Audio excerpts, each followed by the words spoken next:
आपको परेशान किया जैस्मिन इस तरीके से जो इंजरीज हुई हैं? सबसे मुश्किल सिचुएशन कब आई है? सर भगवान के दया से अभी तक तो इतना हुआ नहीं सर वैसे इंजरी का। लेकिन सर हम देखते हैं हमारे आसपास के बहुत ही अच्छे अच्छे खिलाड़ी हुए हैं, फिर मतलब जब मेन टाइम आता है करने का तो इंजरी हो जाती है, ऑपरेशन वगैरह हो जाता है, तो उसमें वो बीच का उनका 6-7 महीने वैसे निकल जा रहे हैं। तो वो फेज़ मतलब हर खिलाड़ी के लिए सर काफ़ी हमने तो देखा हुआ बता सकते हैं हम कि बहुत मुश्किल रहता है। और उस टाइम पे वो जो नेगेटिव थॉट आते हैं ये मैं क्या हो रहा है मेरा गेम का, वो अकेले के लिए सोच के वो खुद भी परेशान रहता है उस टाइम पे। तो फिर वो तुम और कई बार होता है कई बताते भी नहीं कि हम ये फेस कर रहे हैं, लेकिन वो फिर भी करते रहते कि कोई नहीं वही है सर इंजरी है, वो अपना एक टाइम लेगी 7 महीने का 8 महीने का। अब वो आप पे डिपेंड है कि हाँ आप उसको चलो ठीक है कोई नहीं मैं ठीक होऊंगा वापस मैदान में उतरूंगा। तो ये सोच किसी मैच के लिए किसी भी इंजरी से बचने के लिए सबसे इंपॉर्टेंट टेक्निक होती है कि आपने क्या टेक्निक जो है अपनाई, तो नेशनल और इंटरनेशनल लेवल में क्या डिफरेंस आता है जब आप जो उस जंप पर जाते हैं? सर मतलब इंजरी का कोई भरोसा नहीं, कभी भी आ सकती है सर। आप ट्रेनिंग कर रहे हो, वार्म अप कर रहे हो, कोई मसल पुल हो गई या आप कोई इंटरनेशनल लेवल पे मैच खेल रहे हो या आप नेशनल टीम में ही कैंप में रह के आप ट्रेनिंग कर रहे हो, कोई वेट उठा रहे हो, उस टाइम पे कुछ हो गया तो सर इंजरी का तो कभी नहीं, कहीं से भी आ सकती है। लेकिन मेन हमारा ये रहता है कि हाँ हमें अच्छा वार्म अप करना चाहिए, मतलब यही सिखाया जाता है सर हमें कि हम हमारी मसल जो है जब भी हम कोई काम कर रहे हैं तो उससे पहले पूरा अच्छे से वो वार्म अप हो, छोटी छोटी मसल्स का भी साथ में वार्म अप हो, तो ये थोड़ा बहुत हम बचाव कर सकते हैं जो हमारी तरफ से हम कर सकते हैं।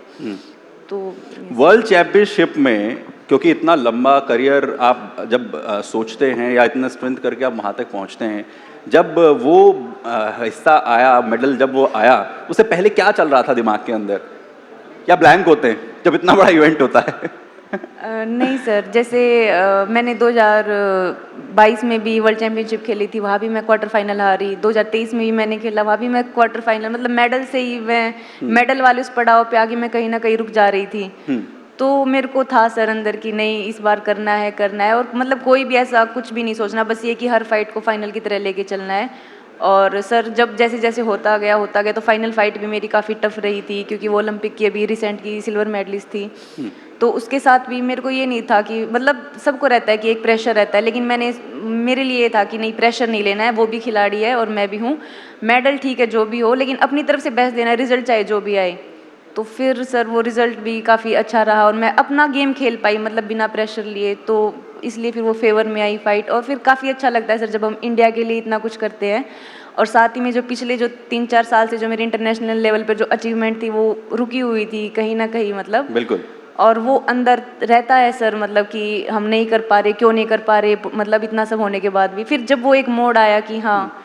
अभी अच्छा हुआ है, तो वो सर वो मतलब उस टाइम पे तो इतनी खुशी थी कि अभी हम बता भी नहीं सकते वो फीलिंग क्या रही होगी।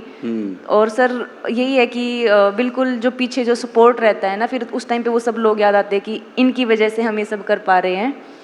तो नहीं, जब आपके शब्द कम पड़ जाते हैं और हमारे गूज बम्स आते हैं तो हमें पता चलता है कि आखिर वो फीलिंग किस तरीके के खिलाड़ी के लिए रही होगी। और मुझे लगता है कि हिंदुस्तान का जो हर एक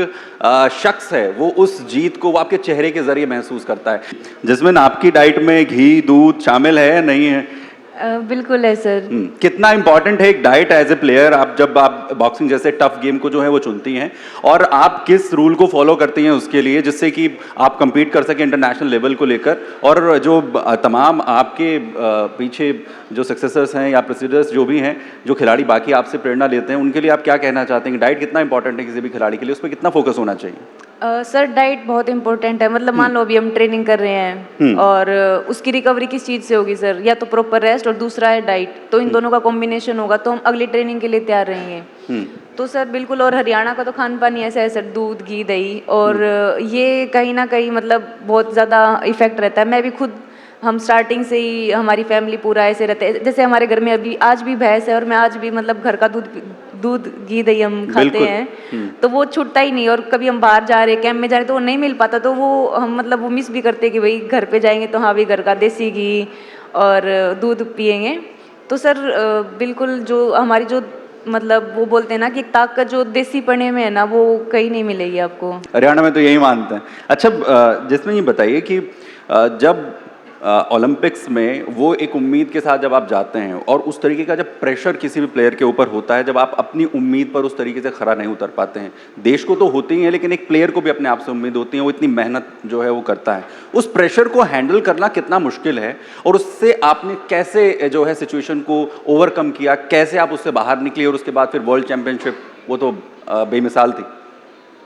सर जो पेरिस ओलंपिक्स रहा था वो मतलब मेरे लिए फर्स्ट ऐसा एक्सपीरियंस था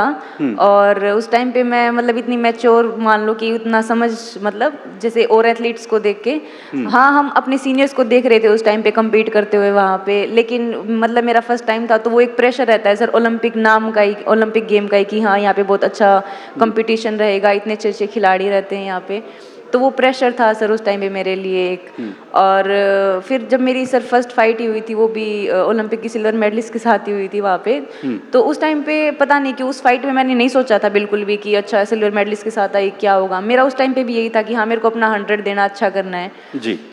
तो लेकिन सर कहीं ना कहीं वो जो एक प्रेशर था ओलंपिक गेम का या फिर वो एंटर करने का, वो सब इतने बड़े लेवल पे और जो उम्मीदें थी पीछे से कि हाँ मतलब इतनी सारी उम्मीदें मैं कर पाऊंगी या नहीं कर पाऊंगी, वो अलग अलग क्वेश्चंस अपने दिमाग में इतने सारे जी। तो सर उनकी वजह से वो कहीं ना कहीं छूट गया और बाद में बहुत दुख भी होता है सर, लेकिन अब बाद में रिग्रेट करने का क्या फ़ायदा, जब 9 मिनट जब करना था तब तो हम उससे पहले की जो हमारी प्रक्रिया थी वो कुछ और ही चीज़ों में चली हुई थी। तो फिर सर जो ये वर्ल्ड चैंपियनशिप का जो मेडल है, जो प्रेशर करने का हैंडल है, तो ये मतलब स्टार्ट हो गया सर वहाँ से कि नहीं यही चीज़ में नहीं, इसी के ऊपर काम करना है हमें कि वो 9 मिनट जो हैं जो हम ट्रेनिंग करें जिस चीज़ के लिए वो 9 मिनट और मतलब वो वहाँ पे हम कैसे अपने आप को दिखाएंगे वो मैटर करता है। ट्रेनिंग सब बहुत अच्छी करते हैं सर, सारे करते हैं, लेकिन जो जहाँ पे रियल गेम दिखाना होता है वहाँ पे हमारा माइंडसेट क्या है, तो उसके लिए काम करना पड़ा और वो अभी काफ़ी काम आ रहा है सर मेरे को कि हाँ बिल्कुल कि अपने ऊपर रहो और अपने बस खुद के ऊपर ध्यान दो और अपना जो गेम है बस वो खेलो, बाकी रिजल्ट कुछ भी हो सकता है सर, कोई भरोसा नहीं होता रिजल्ट का। बिल्कुल अपना 100% दीजिए और वो जो प्रेशर है वो कहीं ना कहीं उस भट्टी का काम करता है जिसमें सोना तपकर जो है पूरा वास्तव में सोना बनता है। ऊपर ऊंचा उठाया है, हमारे राष्ट्र ध्वज को सम्मान दिलाया है, राष्ट्रगान बजवाया और साथ में मैं मंच पर आमंत्रित करना चाहूंगा Shri Pramod Kumar, general secretary Indian boxing federation को। आपको भी आपके प्रयासों के लिए, आपके योगदान के लिए हम इस मंच पर अमर उजाला परिवार की ओर से आपका आभार प्रकट करना चाहते हैं। प्रमोद कुमार जी।